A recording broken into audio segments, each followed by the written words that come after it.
Chaque week-end, Lianwe Bayala est ici, au pied de la statue de Thomas Sankara, sur le site du futur mémorial qui lui sera dédié.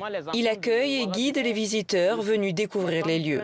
Le bâtiment Burkina, et c'est le bâtiment où il est tombé, où il est mort. À travers ce projet de mémorial, Lianwe Bayala et d'autres membres de la société civile se battent pour réhabiliter le père de la révolution burkinabé, longtemps victime d'omerta par l'ancien régime. Ça symbolise la volonté de justice sociale et populaire.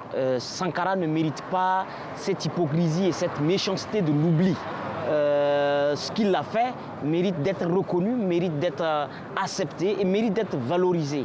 Transmettre son héritage, mais aussi le pérenniser. Depuis 7 ans, il organise des débats à l'université de Ouagadougou, un cadre d'expression panafricain directement inspiré de ce que faisait Thomas Sankara. Il avait instauré les débats populaires, les débats publics pour faire comprendre aux populations, pour politiser les populations, pour les conscientiser. Et c'est ce que nous-mêmes nous essayons de répercuter ici en disant que les questions politiques n'ont pas pour monopole les hommes politiques. Pour moi, il faut créer des citoyens qui ne sont pas passifs, qui participent à toutes les questions qui conditionnent leur quotidien.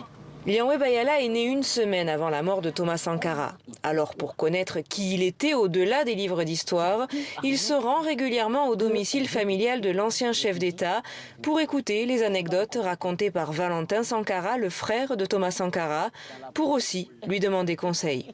Est-ce que vous pensez que c'est juste? Est-ce que vous pensez que nous ne sommes pas en train de nous tromper? Est-ce que vous pensez que nous ne sommes pas d'ailleurs en train de dévoyer de façon grave sa voix? À cause de la jeunesse, ceux qui soutiennent vraiment l'œuvre et puis de Thomas, nous autres, ça nous maintient.